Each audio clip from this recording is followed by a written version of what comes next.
It's 9:30. We're going to get started with our April 7th BCC meeting. As an intro, my name is Brian Zumwalt. I'm the Director of the Office of Technology and Innovation. I will be your technology moderator for today's meeting. What I'd like to start with is a roll call and a verification that our communications are working here, and then we'll turn it over to Commissioner Gerard to get started with the meeting. So one by one, I'm going to go down the list and I'm going to unmute you. And if you can just say present, let me know that your communications work. We'll go down the list. Commissioner Eggers, can you hear me? Let me unmute you here, sir. I'm here. Okay, excellent. Commissioner Long. We need to unmute. I'm here. Excellent. Commissioner Seal.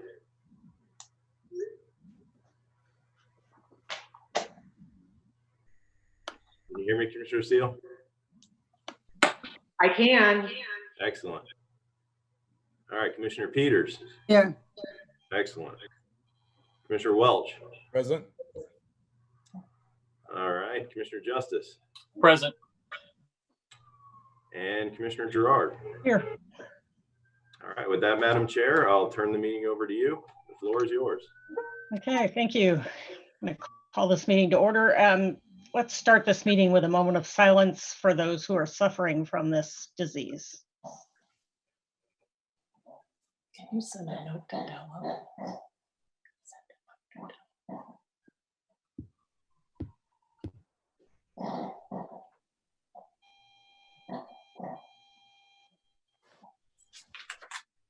Okay, thank you. I believe we have to ratify the format of the meeting before we do anything else. Is that right? Yes, Commissioner Gerard. So last Friday, I adopted as an emergency order ratifying or to adopt the procedures for a virtual meeting. And we would ask for the commissioners to ratify that. Don Kroll from the County Attorney's Office has a brief statement regarding the procedures, and then we would ask for your ratification. Good morning, commissioners. Can you hear me? Yes. Yes. Thank you.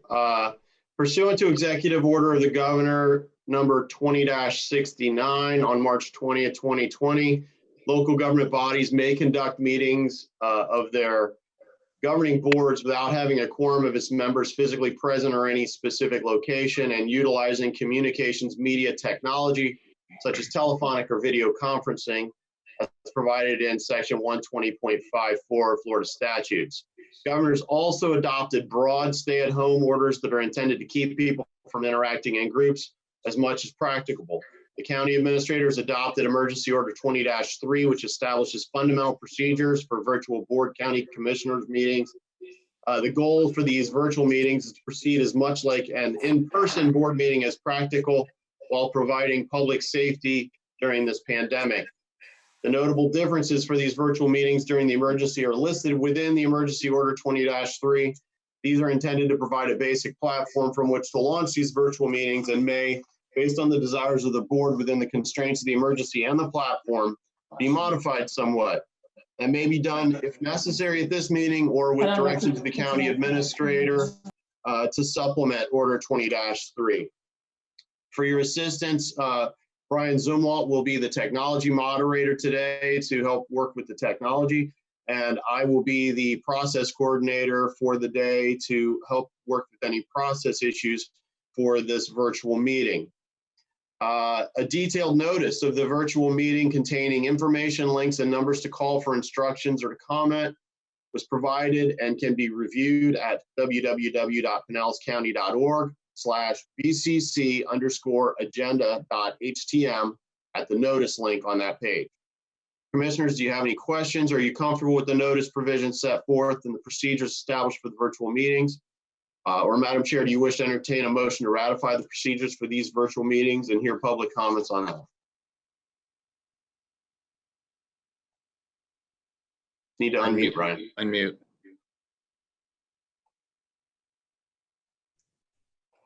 Commissioner Gerard, we can't hear you. Yeah, I know. There we go. Yes, I do wish to entertain a motion, and I believe I have one from Commissioner Welch. You do, Madam Chair. and a second from Commissioner Peters. So we can vote on that. All in favor, please. Can we take public comment? You're taking a vote on that, so Oh, we need to sorry. ask. I'm sorry. No problem. Do we have any public comment? So at this time, I will be resetting all raised hands on this meeting. All members of the public who wish to comment on this ratification should virtually raise their hand by pressing *9 if you're on the phone, or by pressing the raise hand button in the Zoom application. Madam Chair, it does look like we have one member of the public that wishes to speak. I'm going to unmute you, and please state your name. And Robert Amaya, am I saying that right? Yeah, you got it. Can you hear me clearly? You might need to speak a little closer. We can't hear you. Can you hear me clearly? Yes, sir. Okay. For the record, sir, can you please say your name, spell your name, and then tell us your address as well, please? Yeah, it's Robert. Last name is Amayo. It's spelled A-M-A-I-O. And my address is 14869 Mockingbird Lane West, Clearwater, Florida, 33760. Okay, thank you, sir. You have 3 minutes. Okay, well, this is just for this. I'm assuming this is just for this agenda, this particular agenda item, Yes, it is. or is it any public comment? We're not taking general public comment. This is for this particular Right. agenda item. That's the part I have the problem with. As a citizen, I have the right to be heard, and I have a right to public comment. You can't take away my constitutional rights just because the governor puts out an emergency order. And I argue as to the validity of the emergency order that was sent out by the governor. And Ashley Moody actually made a comment. She said the nature and extent of potential duration of the current emergency involving COVID-19 present unique circumstances. However, without legislative action, they do not change existing law. It is my opinion that unless and until legislatively or judicially determined otherwise, if a quorum is required to conduct official business, local government bodies may only conduct meetings by teleconferencing or other technological means if either a statute permits a quorum to be present by means other than in person, or the in-person requirement for constituting a quorum is lawfully suspended during the state of emergency. What she's basically saying is the governor doesn't have that authority, and it has to be done legislatively or it has to be done judicially. And I haven't seen it done in either one of those cases. So as far as I'm concerned, and as far as she was concerned, this quorum is invalid, and that any judgments that you make as a result can be considered null and void, and you can be sued for the contrary. Just hoping that everybody understands that. I also do have a public comment to make about the COVID-19 closing the beaches, but I want to have an opportunity to address that when the board members allow it. That's all I have to say. Thank you. I'm out. Okay. All right, we have, I'm back. okay. Do we have anybody else would like to comment? Madam Chair, there are no other speakers on this item. All right, thank you. Okay, we have 3 public hearings for the Countywide Planning Authority. Commissioner, Commissioner, you need could to you vote take a on vote that, on that first? please. Oh, I'm sorry. You're right. And we can do that by raising. We had a motion from Commissioner Welch, second from Commissioner Peters. All in favor, please raise your hands. I have a question. I'm sorry, is that Dave? Yeah. Commissioner Eggers? And I had asked Jewel this question yesterday, but and this is a comment with respect to this item. So I'd like to just have her comment on that statement that was made so that as we go forward, people understand that we're having a legitimate meeting. Governor, as you all know, entered an executive order allowing local governments such as ourselves to meet in a method that complies with a statute set forth in Chapter 120. He did exercise that authority pursuant to his legislatively granted authority in Chapter 252, which is what provides extraordinary authority to the state and local governments such as ourselves during the event of an emergency. As you all are aware, Don Kroll has spent a good bit of time with Brian and his staff, as well as Jeff Wars and his staff, to enable this electronically. And Don has, again, spent a great deal of time ensuring that we're complying with all of the parameters that were set forth by the governor. Don, I don't know if you have anything to elaborate, but I will say that I feel very confident in going forward in this manner. The only thing I would elaborate on is there was a lot of staff that worked on this, and I think we're good to go. Thank you. Okay. Anybody else wish to comment? If not, all in favor, please raise your hands. Okay, I believe that's unanimous. Thank you. We have 3 public hearings, 2 of which are postponed. Number 2 and 4 are postponed to a future BCC meeting, which hasn't been set yet. But number 3 needs to be continued until the April 21st meeting, right? Yes, April 21st meeting, which we'll advertise. So if I could have a motion on, do we need to vote to postpone the other 2? Yeah, we No. also have 5 and 6, Madam Chair. Well, okay, but for right now, I'm in. The date certain one's the only one you need a vote on. The other ones have just been administratively Okay. continued. Okay. Well, 5 and 6 are. approval. Yes, Commissioner Long and Commissioner Peters. Any questions, comments? If not, all in favor, raise your hand. Aye. Somewhere where I can see it. Thank you. Commissioner, there's another person who's raised their hand. I assume they want to speak on this item. Okay, I did. I just want to make sure that that was item 3 being continued until April 21st. yes, For it the is. record. Correct. The others we're not taking up today. 2, 4, 5, and 6. Okay, this is for item 3. Brian, So, Madam do you see hand up? Yeah, we also have a member of the public. It's that same gentleman that spoke on the last item. Do we want to also allow him on this item, correct? Sure. Mr. Ameo, you are unmuted. Go ahead. Hear me clearly? Yes, sir. Okay, if you look up in the Tampa Bay Guardian, statute 252 does not give you guys, did not give the governor additional powers regarding this. It's still. Mr. Mayo, we can't hear you. Sorry about that. Can you hear me? Yes. Okay. Statute 252, if you look up the Tampa Bay Guardian article, I actually sent this to you guys in a comment. 252 did not give the governor additional powers over the legislature or the judicial branch.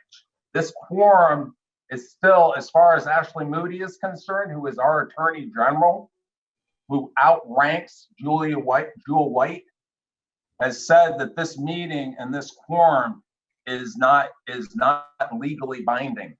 I'm warning you about that again. Anything that you guys do during this could be considered invalid, and you could be taken to court on this. And I do want an opportunity to speak about the closing of the beaches. I don't believe that item's on the agenda, Mr. Mayo. Yeah, I know it's not, but I'd like an opportunity as the public. It'll take me literally 20 seconds. Well, I don't believe you've expended your 20 seconds yet. Okay. The only thing that I ask from you guys is everybody is getting cabin fever. We're all really aware of this because I know we're all going through it. And I'd like to see you guys talk about doing something like they're doing in Brevard County, which is they're allowing people to walk, run on the beaches, and go swimming, and they just close the public parking areas.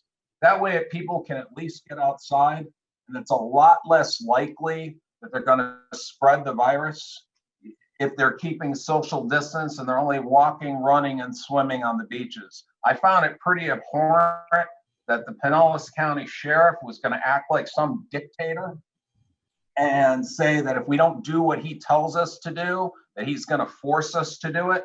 That wasn't the exact comment, but it was pretty heinous in my belief. You guys are in service of us. We don't serve you. And I found what he said pretty reprehensible. I don't know how everybody else felt about that. And I do understand that a lot of people, especially the high school students, break the rules. You know, they'll try to gather in groups and stuff. But when I was at Clearwater Beach, I saw the cops had it well in hand once we got the spring breakers out of here. And I'd like to be able to see the citizens at least get out a little bit more. And walking around the neighborhood and riding on a bike doesn't cut it. That's all I really have to say about that. I hope you guys just think about that and maybe do something to help the citizenry. The time is up, Madam Chair. Thank you. Okay. We have our consent agenda.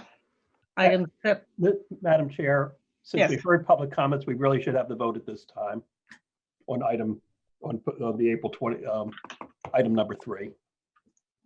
Just have the raise hand. okay, we need to vote again. All right. Any comments from the commission?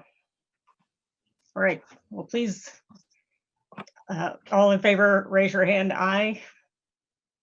Again. Okay, that Thank appears you. to be unanimous. Thank you. All right, next up is our consent agenda, items 7 through 32. Does anything need to be pulled? Yes, Commissioner Eggers. For 12, please. Did you say 12? Yes. Thank you. Anything else? Oh, sorry, Commissioner Welch. I'd move the balance of the consent, Madam Chair. Okay. Can I have a second? Second. Thank you. We have a motion from Commissioner Welch, second from Commissioner Justice. All in favor, say aye. Aye. Aye. Opposed? Thank you. Yes, Commissioner Eggers. Yeah, thank you, Madam Chair. I was hoping that Hector Palazzo made it online. I don't know if he's there. Would like to, if he's available, just have a brief report on perhaps a little bit of information for our residents to understand a little bit more about his department, what they've done, what the mission is, kind of audit collection process. Just a little bit of how the audit. If he's available, just a few minutes of an update to the residents, let them know good work that department does. Thank you. Thank you. Can I remind people to mute if you're not going to be speaking right then? Thank you, Commissioner. We're getting quite a bit of interference. And Madam Chair, Hector is available for comments, and he is shown as a presenter. So if you can call on him, he can respond to Commissioner Eggers' question there. Hector is on. You're welcome, Hector.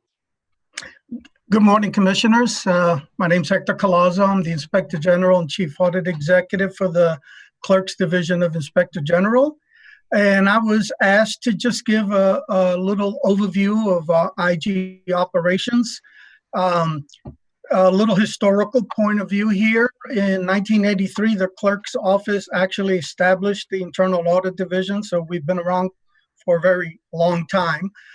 In 2009, we amended the audit charter and became an Inspector General's office. The primary mission of the Division of Inspector General is to improve government and preserve the public trust by performing independent and comprehensive audits and investigations with the goal to add value and to improve county operations. We have a staff of 13 highly experienced and credentialed staff. Some of the credentials the staff currently hold are, we have a couple of CPAs, we have certified internal auditors, we have certified information systems auditors, and a variety of other certifications. We actually have on staff, one of our CPAs is a former deputy with the sheriff's office. So we actually have a couple of staff that have some law enforcement investigative experience as well. Our office provides 3 basic services. the audit services, where we perform a variety of audits on the board side, the clerk side. We even conduct an audit on behalf of the property appraiser's office. We audit their use of David to make sure that they're in compliance with the MOU with the Department of Highway and Safety Motor Vehicles. Our investigative services is just that. We probably on an annual basis average around 10 investigations. Most of those investigations come through our 3 hotlines.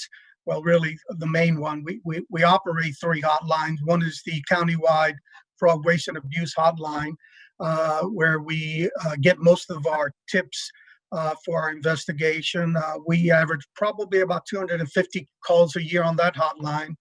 We also have a countywide guardianship hotline in cooperation with the court system, where we audit or investigate court-ordered guardianships in our circuit.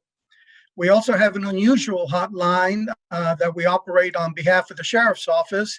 It's called the Prison Rape Elimination Act, or short PREA hotline.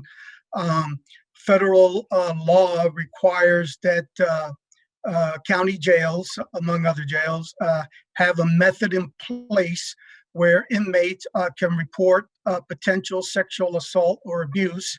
And we operate that hotline on behalf of the Sheriff's Office. We roughly get about 150 calls a year. We also have a consulting service that is primarily used by the board side. And what it is basically we provide a limited scope review of a particular item a department head feels would be helpful in their operation. It's not an audit. It's basically a consulting. We give them recommendations, suggestions, and we share that report just with the department. It's been a successful program. We do probably 2 or 3 of those a year. One of the key things about our office is credibility. A lot of people will ask us who audits, the auditor or the investigators. Are we out there doing our own thing with nobody ever watching us? And I'm here to say that we do have external reviewers that come into our office and actually conduct audits of our office. Our audits follow the Institute of Internal Auditors standards for auditing. They also follow the association's standards for Inspector General's auditing and investigation. And we also are audited by the Florida Commission on Law Enforcement Accreditation. They primarily review our investigative processes, and we've been reaccredited a number of times. In fact, we're the first local agency in the state to be accredited with the commission. As you know, annually we produce or we distribute an audit plan, which basically is a review that we conduct in a matrix type methodology that we identify auditable entities. We also request suggestions from the commissioners, the other constitutionals, the county administrator's office, and we put out a survey that we send to all county employees. And that's the basis of our annual audit plan that we put out every year with a goal of trying to complete that every year. I could bore you with some stats, but I won't because I have a bunch of stats. We're auditors, so I can tell you all the different types of reports and how many we issue.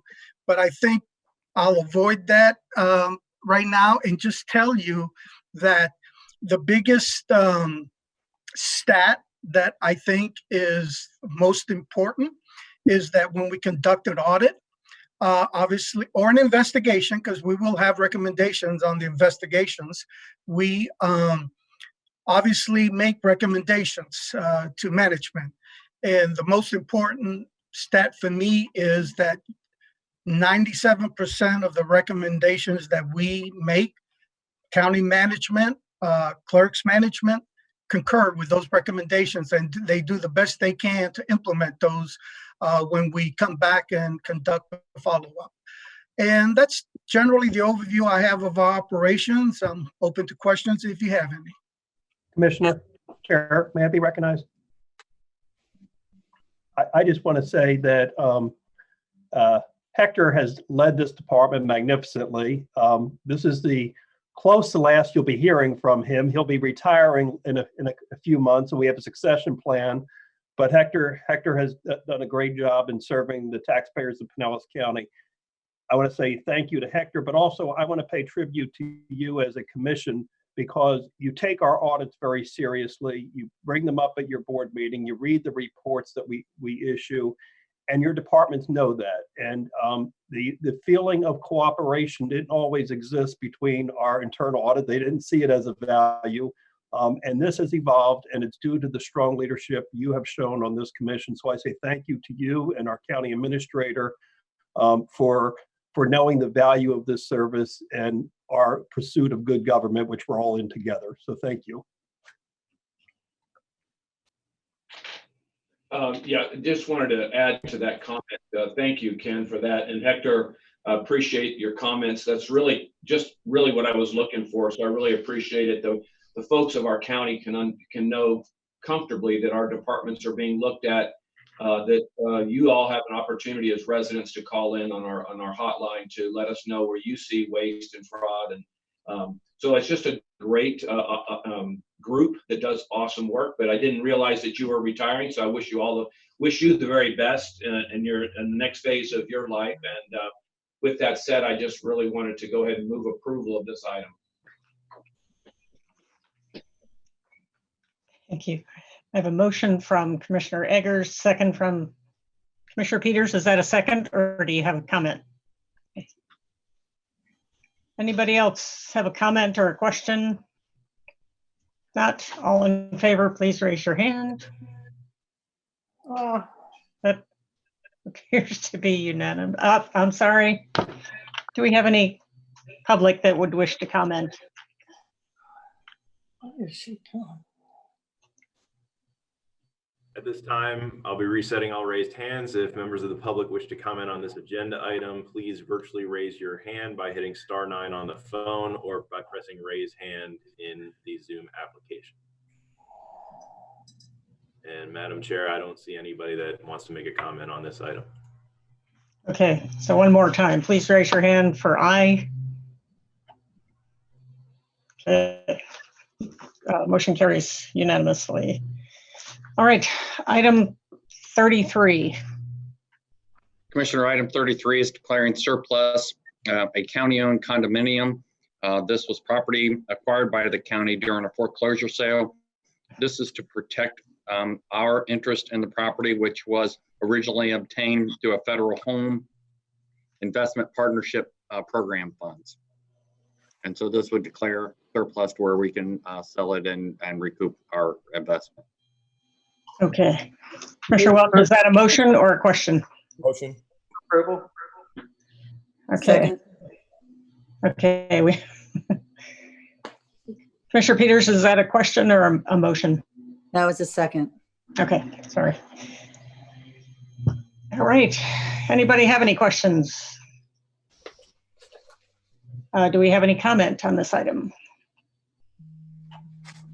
At this time, *9 on the phone for any members of the public that would like to comment on this item.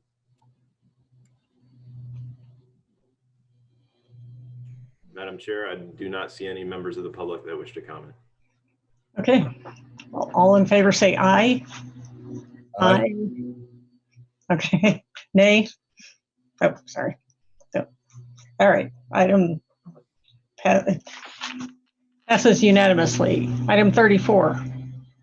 Item 34 is purchase authorization with Ring Power Corporation to purchase a Caterpillar 800 kilowatt generator. This will create a shelter location of Building A on the Lellman campus for possible natural disaster for our citizens. Okay. Move approval. Okay. Second. All right. We have a motion from Commissioner Justice, second from Commissioner Long. Do we have any questions? we have any comments? All members of the public who wish to comment on this item, virtually raise your hand by pressing *9 on the phone or hit raise hand in the application. Madam Chair, I do not see any members of the public wishing to comment. Okay. All in favor, raise your hand, please. Thank you. That item passes unanimously.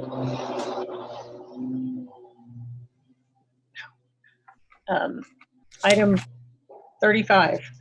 This is a change order for the McKay Creek water quality improvement. This is required due to unforeseen underground limestone and clay encountered during the construction. Increases the contract price by approximately $145,000, and we ask for your approval. Move approval. Okay, we have a motion from Commissioner Second. Long, second from Commissioner Welch. Do we have any questions? Citizens that would like to speak?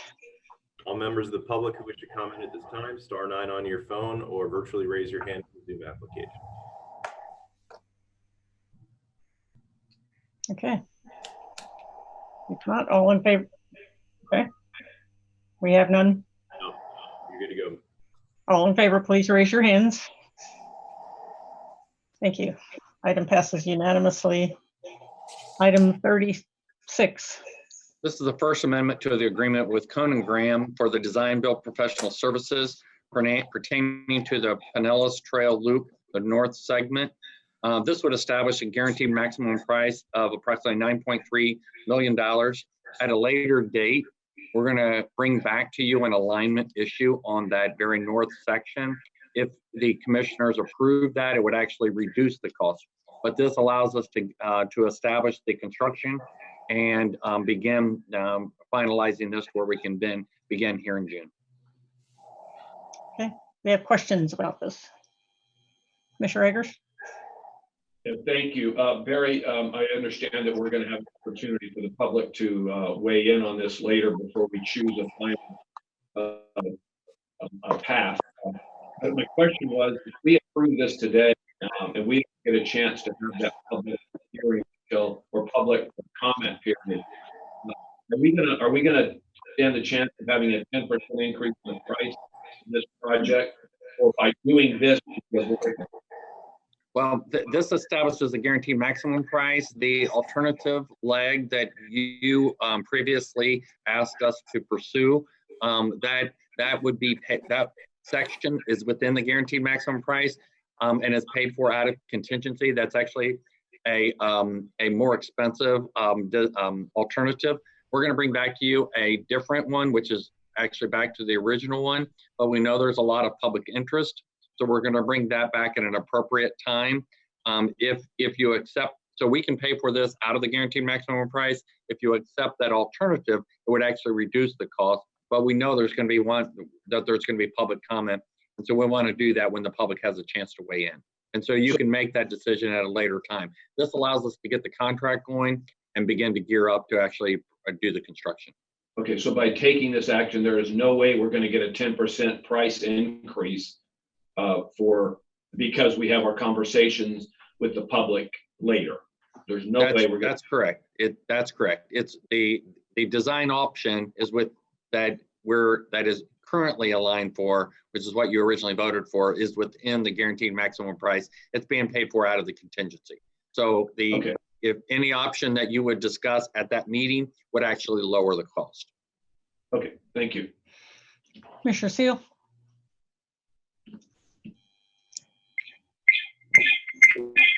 My question was, why 2 years for construction? That seems like a long time. Kelly Levy is available to answer questions. I could ask her to comment on the construction time period. That's a good idea. All right, Kelly should be available as a panelist. Let me see here. Kelly, are you on? There she is. Get her unmuted. Unmute.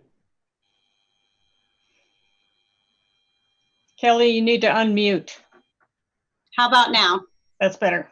Okay. Good morning. The reason is basically it's just the amount of construction. It's 6.9 miles of trail, and there's a lot of MOT and construction related to that.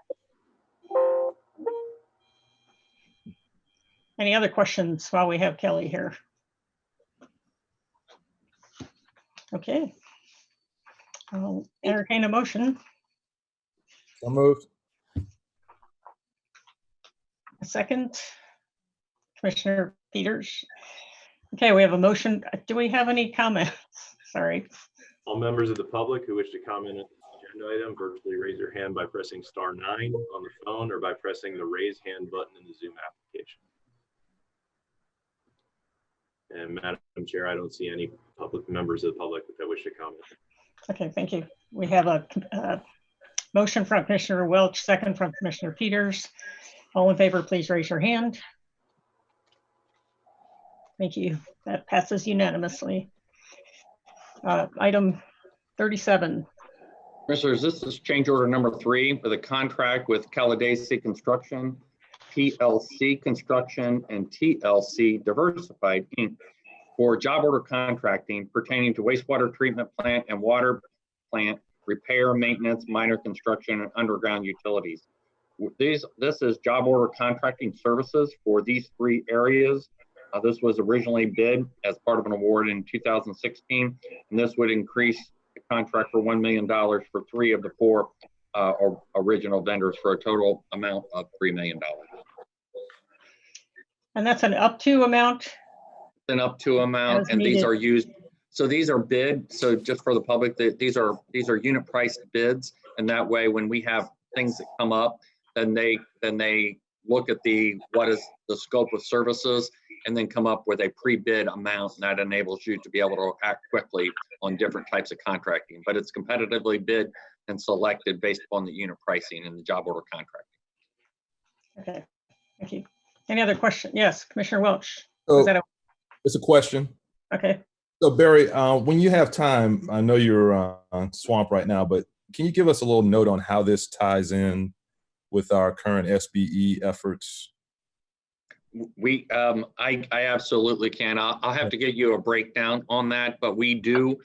That's actually a great opportunity to increase some of our job order contracting, because now you have control over that bid. We've talked to the job order contracting services that are being provided about our job order contracting program. I mean, out of our SBE program, and the director of that has personally talked to them.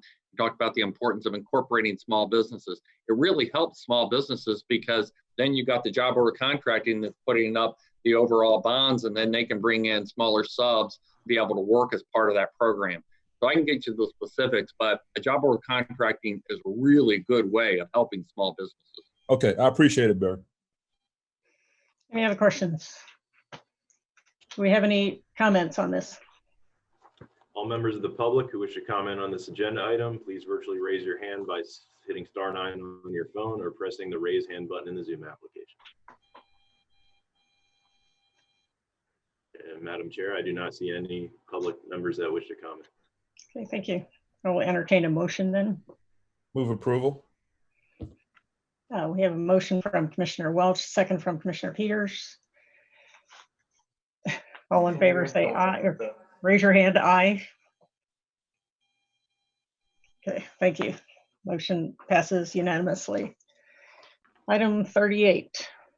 This is amendment number 7 and master agreement with Environmental Systems Research Inc. for our GIS system software. This is in the amount of $4.7 million for a term of 5 years. This accounts for the expanded growth that we've had since the last amendment. Any questions? Yes, Commissioner Welch. Just a general question. I support the item, but as I see this trajectory with increasing costs and dependency, kind of reminds me of the Oracle issue that continued to grow over time. Do you see this leveling out? I understand it's providing a bunch of functionality to the county, to the property appraiser, but do you see this kind of leveling out, or where do you see it going? We have Jeff Roars from BTS on the line, and so if I think Jeff would be best to be able to address that. Jeff, you should be live. Can you hear us? Commissioners, this is Jeff Roars. Can you hear me? Yes.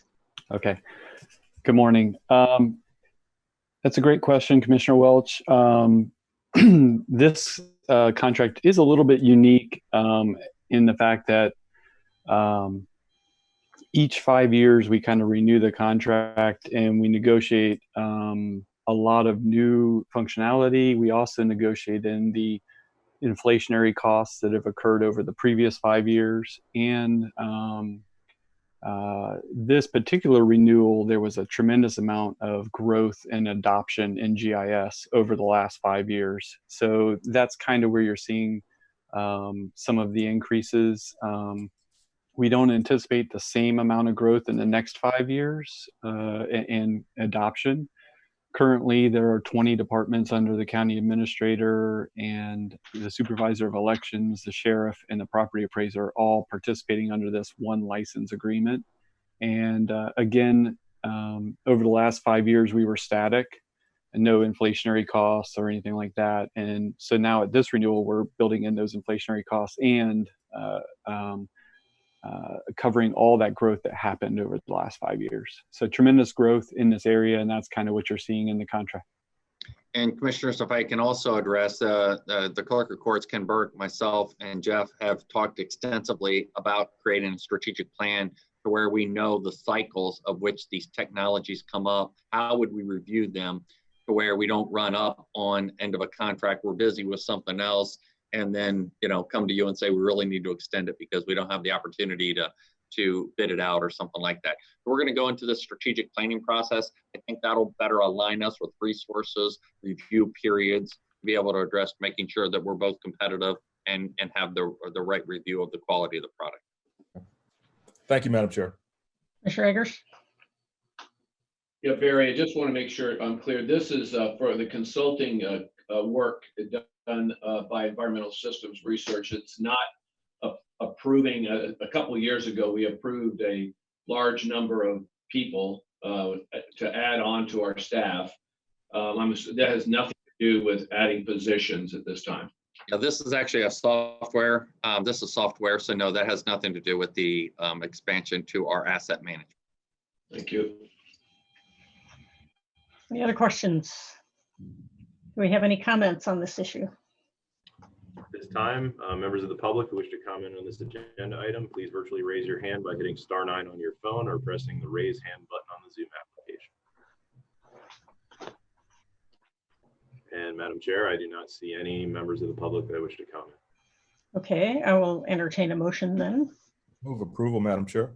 We have a motion from Commissioner Peters, second from Commissioner Welch.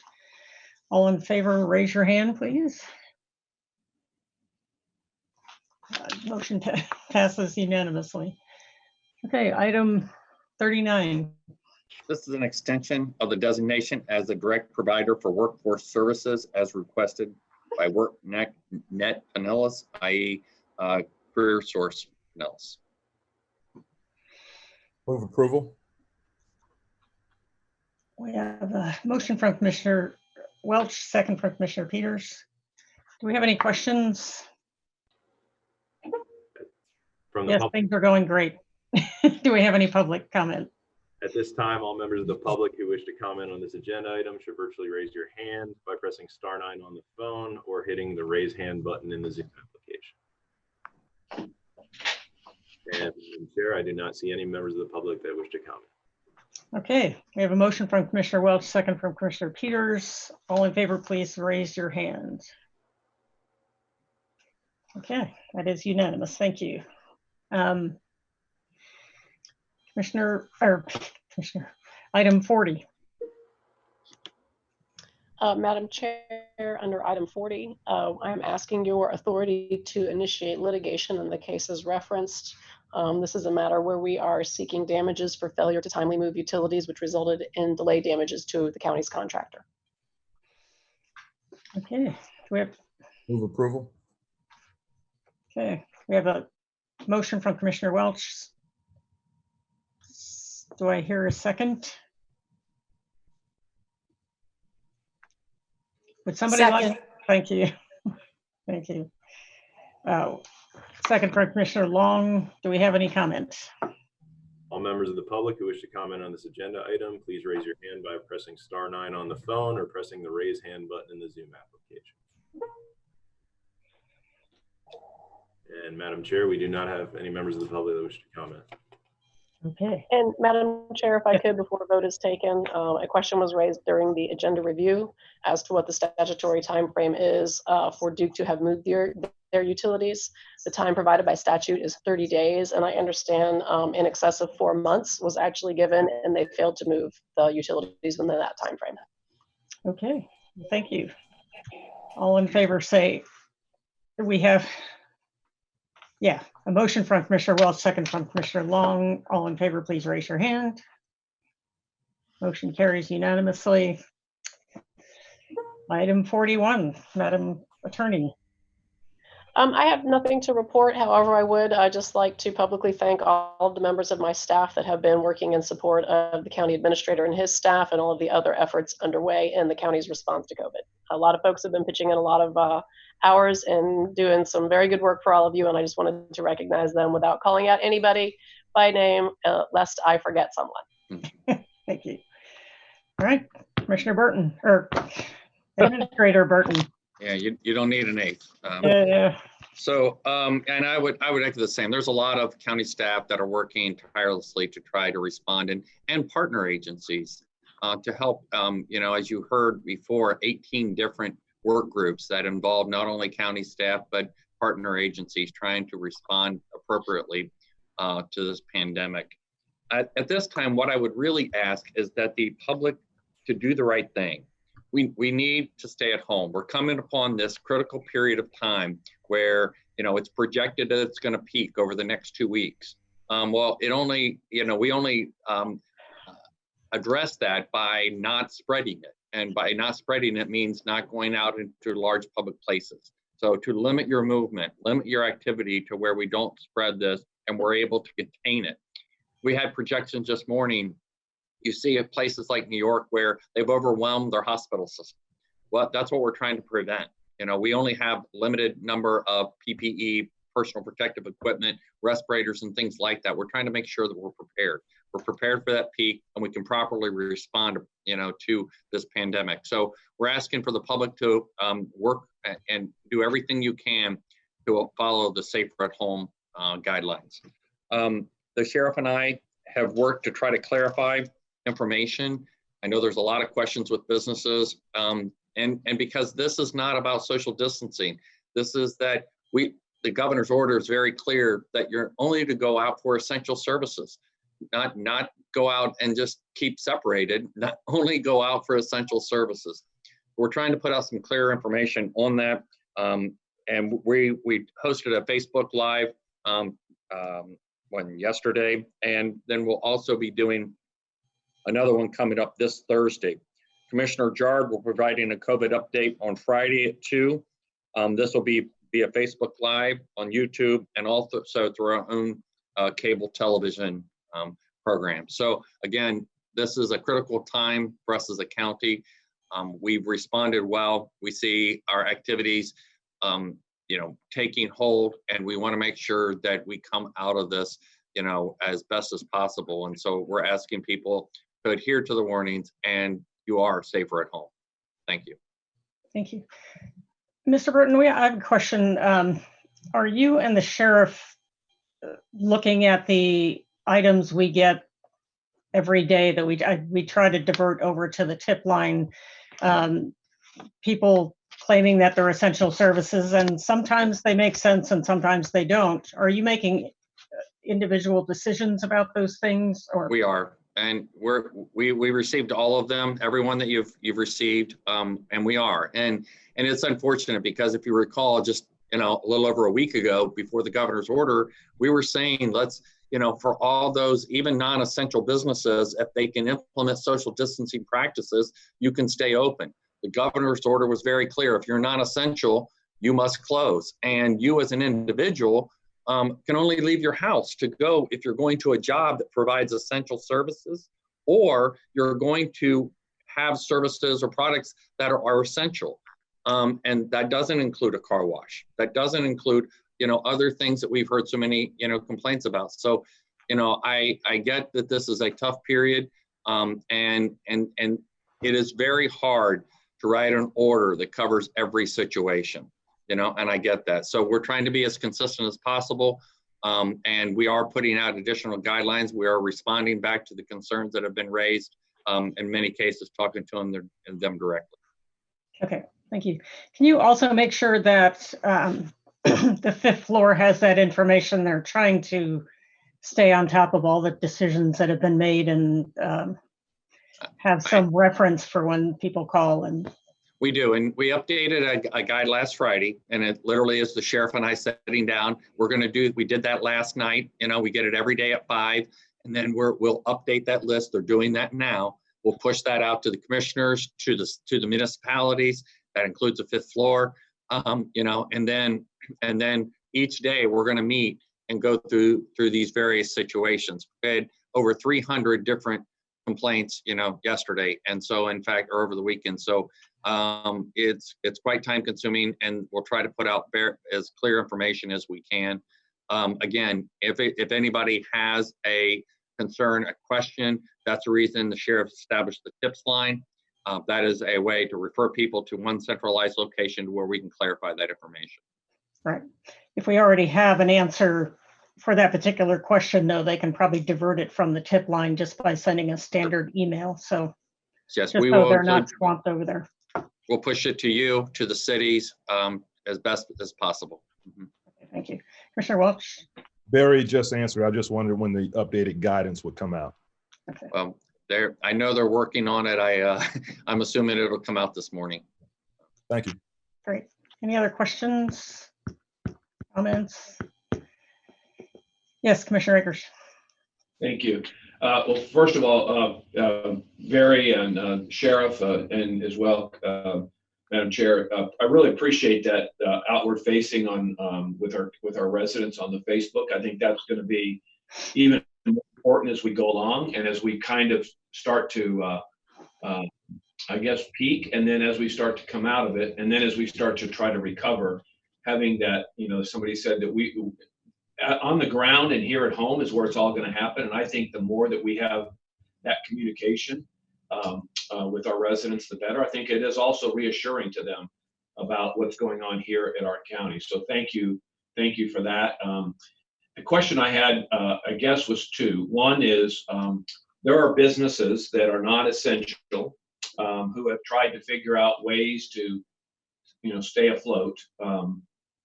There might be some argument that part of what they do provides product for some essential business. Others don't have that.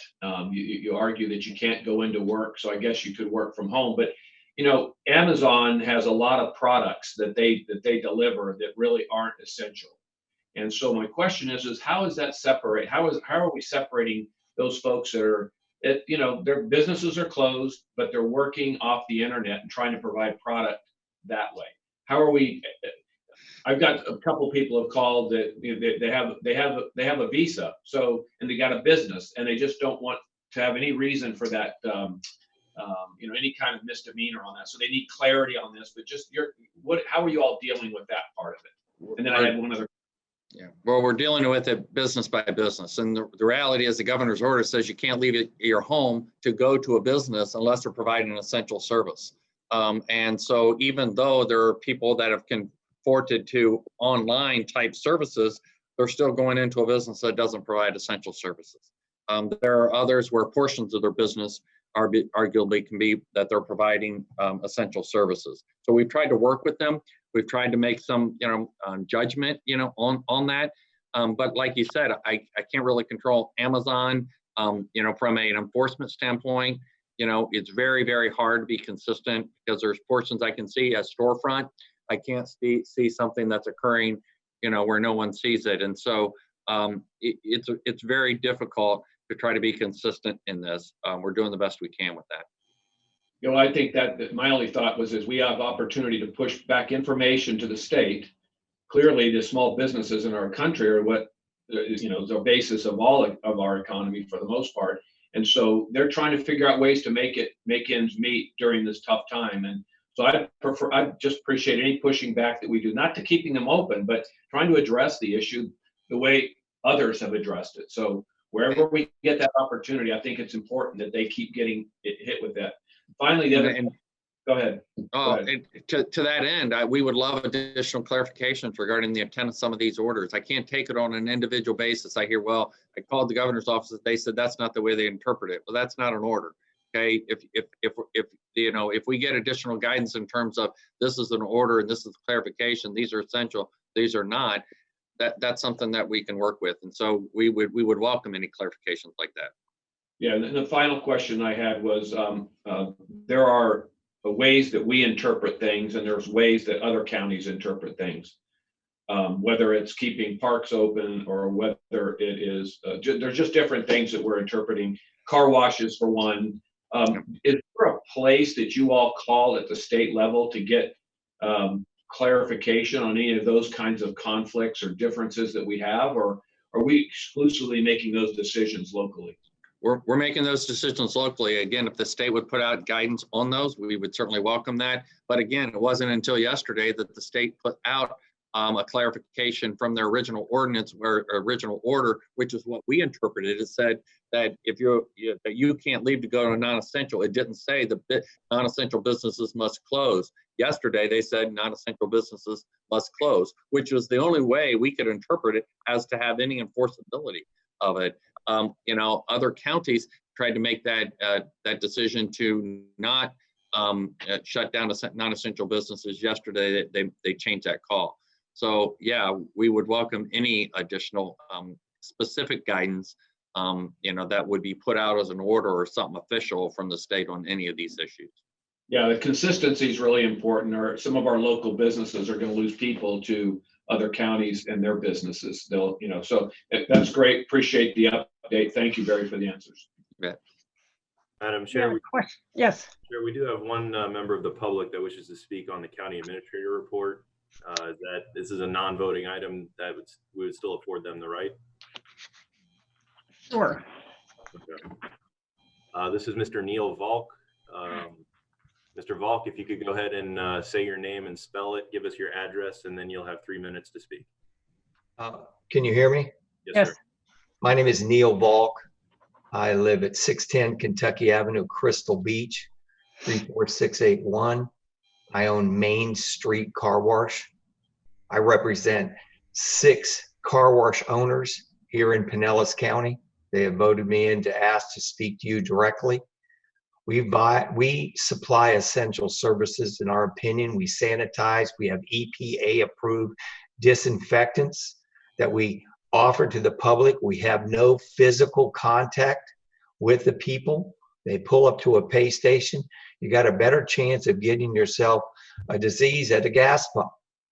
We give them the products necessary to sanitize their cars. An average person spends over 100 minutes a day in their vehicle. All of these people are going to work in essential work, going to gas stations, have an opportunity to stop. They can desanitize the entire outside of their car. Pollen, any virus that's on the outside going through an automatic car wash, whether it's a gas station or express services, give the people the opportunity to clean and sanitize their vehicles. You're shutting down our businesses. We've got tens of thousands of customers that are members. They're leaving and they're going to the other counties. We're losing our employees, but it's a benefit. It's a health benefit. The taxi cabs come to us. They wash their vehicles. They desanitize it. We've got the police officers that come to our facilities. We've always offered free services to our law enforcement because we respect what they do. But to sit down and just say, close car washes because the governor didn't say that we weren't essential, and he didn't say that we were unessential. But we offer a vital service to the entire public. And I don't understand. I know, Barry, you went out there and made a decision based on, well, is it essential or not? Every county in the state of Florida, you can pick up the phone and call Miami, the car washes are open. Now, I understand full services. The full service business closed themselves on their own. Our family members own one in St. Pete. They closed it in advance of any executive order. All the full service car washes shut down. But people that go to a gas station and drive through a car wash while they're getting fuel is not damaging. People that come to our locations, which we have 3, I represent 12 here in this area, they also come through. There's no physical contact with the customer. We're meeting the guidelines of the 6 feet. We're supplying them materials that they can sanitize their car. Your car is dirtier, if you notice, if you go online to the rental thing, than a public bathroom. 4 times dirtier. Yet you're shutting down our businesses. We don't understand why that decision to close an essential business, whether you said it was essential, the governor didn't say it was not essential. So Barry, I'd like your response to that comment.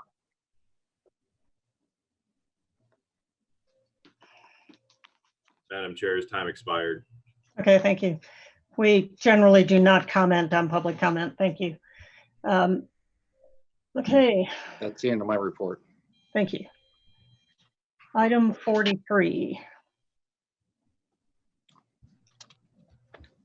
Okay, item 43 is an appointment to the Citizens Advisory Committee for the South St. Petersburg Community Redevelopment Area. Madam Chair, can we go back just for a second? Yes. Barry, just on the gentleman's comments, if it's a drive-through, are we closing down the car wash? Is that a gas station that you just put the money in the machine and you drive into it? Correct. Or it's not specified anywhere that it's an essential service. Same way as hundreds of other businesses, even though there's no customer interaction, you can't leave your house to go to a car wash, and so therefore it's not essential. okay. I know you're firm on that one. I get it. And believe me, again, where I was a week ago. I didn't want to close non-essential business. I wanted to, I completely understand his frustration and the concern and that, but if you read the letter that, again, I would welcome clarification of the governor's office on it. Yeah, but these are just machines. They're not, it's just a machine. I mean, if I have to go to a gas station and get gas and I pull into the machine that washes my car at the same time. And we've got others that are doing interior. I've had arguments that, that people sanitizing the interior of their car keeps it as an essential service because it's keeping the spread of the coronavirus. I understand the inside of the car. I get the inside of the car because that's human contact. But I'm just talking about the car. We looked at it as an overall category, and again, that's the way we've tried to look at these because there's an enforceability piece to it, and that's a decision we made. Thank you, Madam Chair. Yes, Commissioner Long. Yes, and if I could speak to that issue as well for just a moment, while I understand everything that the gentleman spoke about, and I clearly hear Commissioner Peters' concerns. My question is, can we use our like Laura and the folks that she works with to go to the governor's office and share these same comments with them?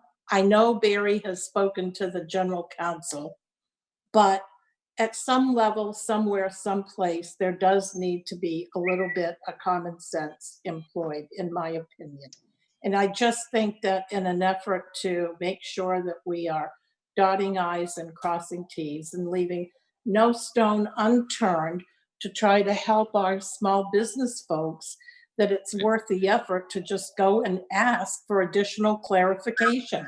I mean, this is the first time in our history we've ever had to deal with this kind of a pandemic.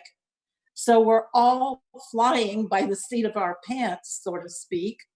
It doesn't hurt, and I don't think it would harm anyone to just ask for additional clarification. I don't think we're the only county that's probably having these kind of issues. That's all I wanted to say. I just think it's worth asking a question. Yes, Commissioner Welch. Yes, I agree with the need for clarification, but I'm also concerned about staff's capacity. We're all on the 8 a.m. calls. We know everything they're dealing with. And I can tell you for every car wash, there's a hairstylist or 100 other businesses who are going to have the same kind of argument. That's a valid argument. So I would just ask, as if we do that, let's just compile it and kind of hand it off, but not saddle staff with trying to respond to every one of these requests, because, you know, there are a lot more important issues that they're dealing with in the next 2 weeks concerning PPE and hospital surge and everything else we've heard about, that I'm just concerned about their capacity to respond to every one of these kinds of requests. Madam Chair, may I just quickly? Yes, please.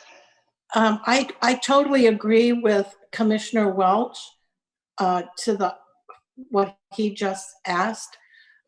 My second request, and I know that Barry and his folks are thinking about it, I do think it would be worth beginning to have a conversation about what it looks like to come out on the other side of this, and what methodologies or strategies we could begin to put in place to start to bring our economy alive again. More and more and more, that seems to be the thing that our folks are really worried and frightened about. And, you know, the things that they talk about on the media are not helpful. So I think if they at least could be assured that somewhere way in the background, there is a group working on this issue, it would be helpful to tamp down some of the fear. Thank you, Madam Chair. Thank you. Commissioner Eggers?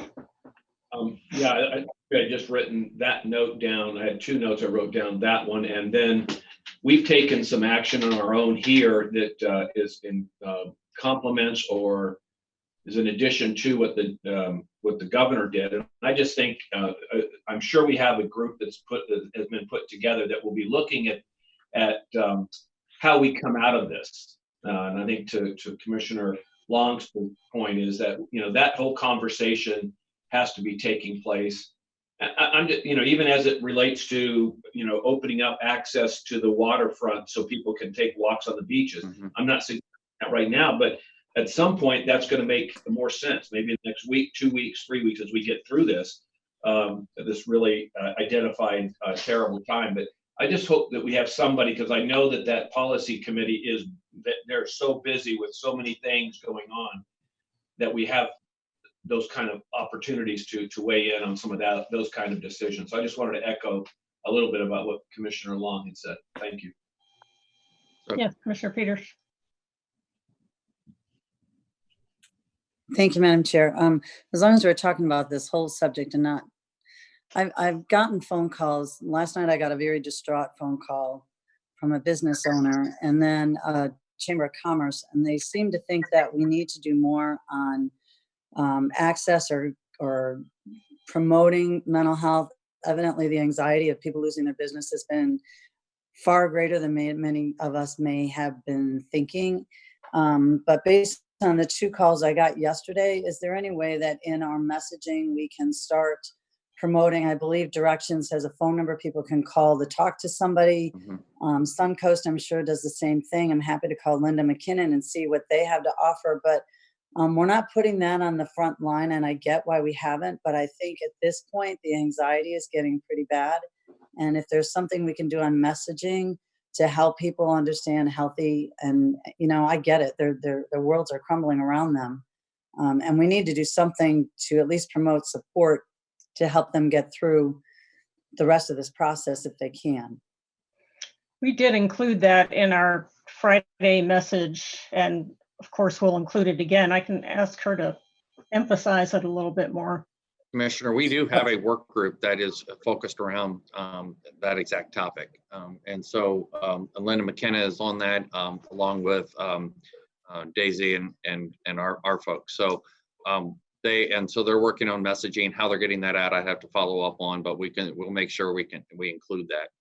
Okay, I've seen some of Linda's stuff, but I haven't seen anything coming out of our work. Well, it's one group, so it's one work group. But if they are coming up with things, can you at least let us know, because we get the phone calls often. Sure. And if we can at least have whatever that plan is, or a phone number that they can call, or if Chambers of Commerce's can blast out that information so that those business owners can get help, it would be very appreciated. You bet. Following up on a couple things, we have no issue with asking the governor for further clarification. We can certainly do that, and then, in terms of, we'll just continue to try to communicate this out. There was one other question, I forget what it was. Madam Chair, we do have one other member of the public that wishes to speak on this item. Okay. If you could go ahead and state your name and your address, and you'll have 3 minutes. Stephen, can you hear me?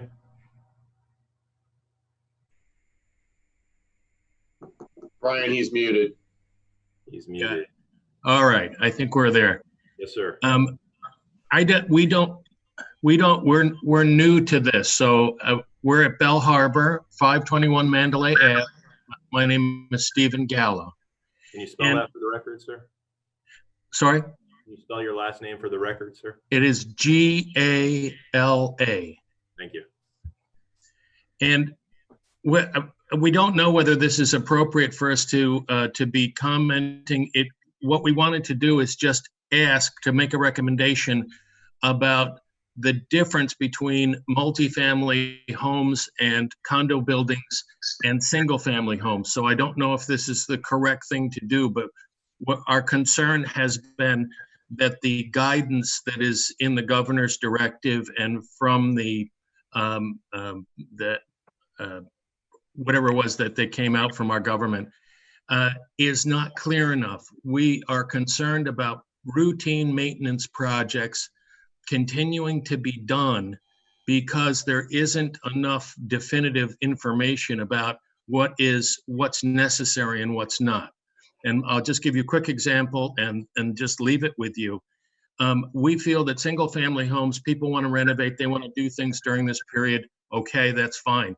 But a multi-family home or condo building, you are exposing an awful lot more people, a multiplication of the exposure. And the example that I just want to give is that they're doing a painting project for elevator doors and elevator frames right now. We have a 14-story building on one side and a 10-story building on the other in Bell Harbor. It seems to me that there needs to be a more definitive, stronger recommendation about the fact that any routine maintenance in a multifamily or condo building should be delayed, must be delayed, as opposed to including it under construction so that the painters can come in and do what they can do, but they're not in new construction, which is one of the essential services. So we were hoping that maybe we could just ask you to look at that and to whatever process you normally would do, to please see if we can get stronger definitions for multifamily and condo buildings, because you're exposing a lot of people when the condo association insists on going ahead with a project that's not necessary at this time. Thank you. Thank you. We'll add it to the list. Okay. Anything else on that?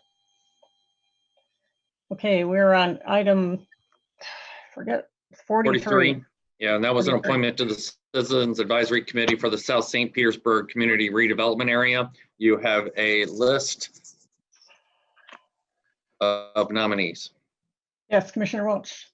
I just wanted to thank all the applicants. We had a really strong group, really impressive. So I just wanted to put that out there. Okay, and we're going to have a voice vote on this. So just when I call on you, just please state your preference and somebody will keep track of that. Okay, Commissioner Seal. Rita Wesley. Okay. Commissioner Long. Kelly Kirschner. Okay. Commissioner Justice. Kelly's already on there. Yeah, Kelly Kirschner's not on the ballot. Choices. Did I get the wrong one? Yeah. This is South St. Petersburg CRA, item 43. Oh, I apologize. Rita Wesley. Okay. Commissioner Justice. Caprice Johnson. Okay. Commissioner Eggers.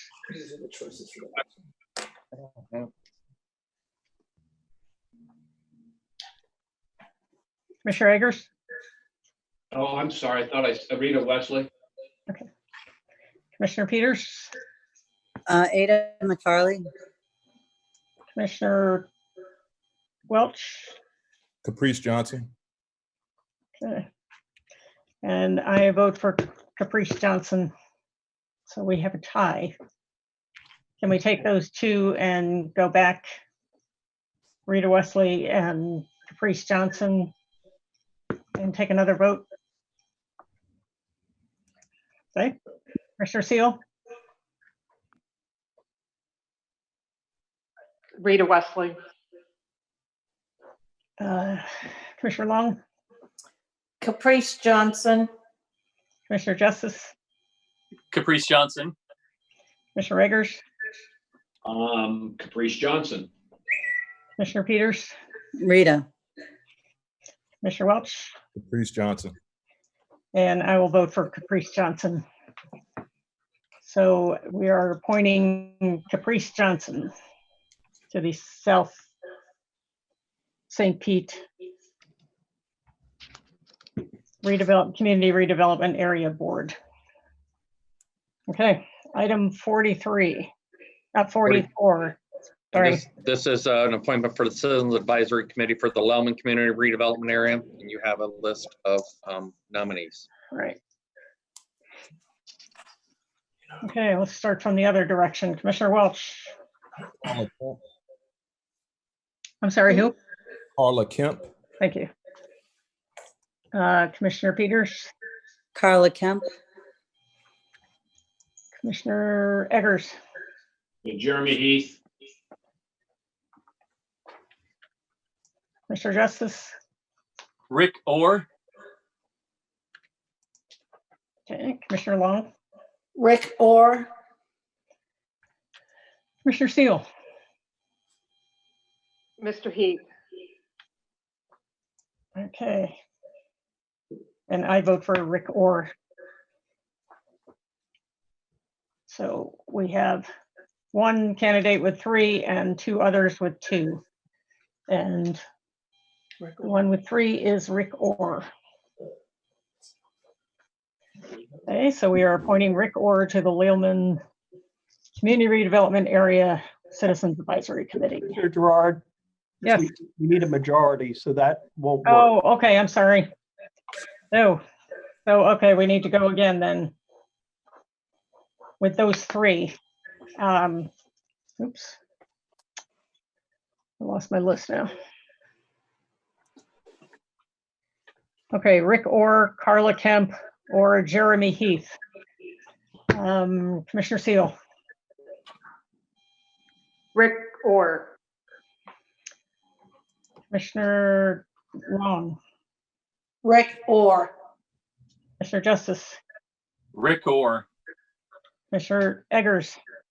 Rick Orr. Commissioner Peters. Carla Kemp. Commissioner Welch. Carla Kemp. And I vote for Rick Orr. Okay, that gives you a majority there for Rick Orr. Thank you. Sorry about that. Okay, and Rick Orr will be appointed. All right, item 45, we have one candidate for the TDC from the city of Clearwater, and that is Frank Hibbard. Can I have a motion to appoint him? Move approval. Thank you. Second from Commissioner Peters. We have a motion from Commissioner Long, second from Commissioner Peters. All in favor say aye. Aye. Opposed? Motion carries unanimously. All right.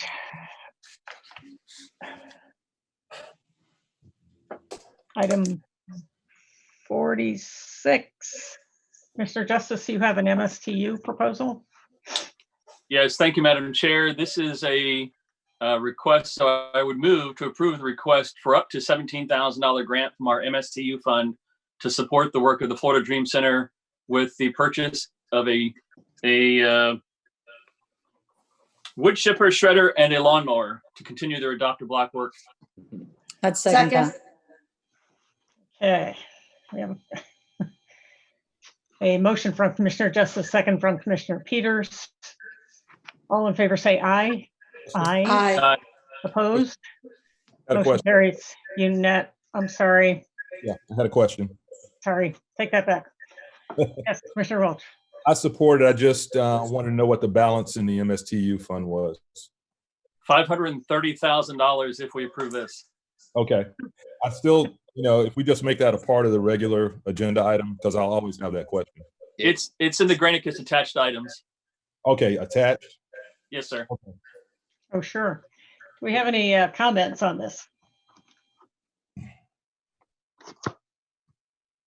Any members of the public that wish to comment, please hit *9 on your phone or hit the raise hand button on the application. And Madam Chair, there are no members of the public that wish to speak on this item. Okay, thank you. If we could take that vote again, all in favor say aye. Aye. Aye. Aye. Opposed? Motion carries unanimously. Thank you. Thank you. Do we have any other new business? Madam Chair, Yes, ma'am. yes, Commissioner Wolf. I'm sure you all received my memo, which I believe went out late yesterday, with regard to the homework assignment we received from the Office of Management and Budget about listing our priorities for the coming year with regard to discretionary dollars. And I really would like to see us put that on hold until we have more of an opportunity to discuss where we are with our revenue versus expenses and with regard to our basic budget that we pass every year. I think it's quite inappropriate for us to be taking this item up at this point in time, and I would respectfully request that hopefully I can plead with you all to agree with me. Thank you, Madam Chair. Thank you, Commissioner Long. And I do agree with you. Commissioner Welch. Thank you. Well, I'm already there, Commissioner Long. We had already said we weren't going to submit any decision packages, and I suspect the rest of the commissioners are probably there as well. Yep. Thank you very much. I just would like to see it be a formal thing that we all can agree right now publicly that we will pay attention to our basic needs and the folks that we have that rely on us for services in this community. Well, I certainly think we don't have enough information about what the budget's going to be, not even close, to be making any kind of requests at this point. So does anybody have a differing opinion? Commissioner Justice? Thank you, Madam Chair. I don't know that's a differing opinion, but I think that as the policymakers, we shape the budget as well. And I think obviously any budget discussion right now is very premature, but I guess the requests that you put in for those, and I haven't put in any in several years actually, but I guess I don't want to just dismiss them completely as being extra or earmarked turkeys or something like that, when they could be very critical parts of what our customers, our citizens want. So I think it should just be part of the entire discussion as we move forward. I don't know that we just need to say goodbye to it completely yet. Yeah, My 2 cents. I don't know that anybody was suggesting we do away with it forever, but it is quite premature. Commissioner Seal? I would imagine that during our budget process, that as a group, if we need to identify some needs that are in our county, then as a board of county commissioners, we can have that discussion.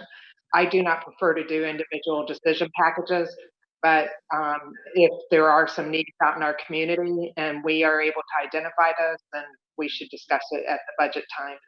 Absolutely. Thank you. Thank you. Anybody else? Okay. I think we have consensus on that. Thank you, Madam Chair. All right. Anything good? Anything else for the, for the good of the order? Yes, Commissioner Seal. Just 2 things that have come up that I know Barry's aware of one of them, but at a different condo, they had a COVID case and didn't know how to handle it via HIPAA. I talked with Jewel about it. We, as a county, can't give that advice. but refer them to the health department. But somehow, I don't know, for the public health interest in general, that we're able to provide guidance to the public about places maybe they should avoid, or, how to, as the cases are coming forth, where are they, and that's the concern from the public. The other is I wanted to have the sheriff maybe at tomorrow morning's call give us an update on how they're handling releases from the jail, especially those going to house arrest. So apparently there's been a holdup in people being released because of, they have to be certified for the house arrest. We don't have to do it now, but I'd like an update tomorrow morning. Thank you. Okay, Commissioner Welch. Just wanted to again give kudos to Barry and his team for their work every day, but more specifically, this Zoom meeting was handled very well. So I want to congratulate the tech staff and communications, everybody that worked behind the scenes. It worked flawlessly in my view. Yes, thank you very much. And Totally Mr. agree. Steele, I just wanted you to know that there is a listing from the state of zip codes. How many cases in each zip code? Last time I looked at it, my zip code was the highest in the county. So I haven't left the house in days. Okay. I don't know that we're going to get any more specific information than that. I don't think so. Anything else? We are adjourned. Thank you so much. Thank you, everyone.